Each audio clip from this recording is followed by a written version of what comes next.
Kita kena pastikan asas tu sama baru boleh tambah. Contoh macam soalan ni, asas 2 tambah dengan asas 2. Yes, kita boleh tambah.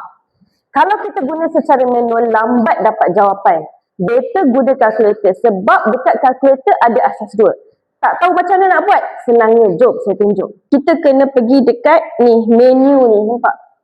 Pergi dekat menu, lepas tu pergi dekat bawah sampai jumpa base nombor 3 ni. Okey, korang tekan equal. Lepas tu dia akan keluar DAG. DAG tu maksudnya asas 10. Kita tak nak, kita nak asas 2. Asas 2 adalah bin. So korang pergi dekat button ni. Nampak tak ada tulisan BIN, bin tu, tekan. So dia akan keluarlah bin. Bin tu dalam asas 2. So bila dah keluar dalam asas 2 ni, korang tambahkan je lah macam biasa. Ambil soalan yang tadi tu. Okey, ni kan soalan yang tadi. 11001 tambah 10111. Okey, korang tambahlah kat sini. Korang tekan je, masukkan je 11001 tambah 10111.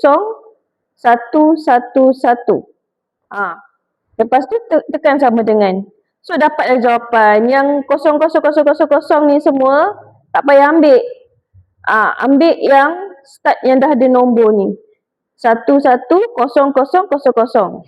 So jawapan dia yang mana? Jawapan dia adalah A.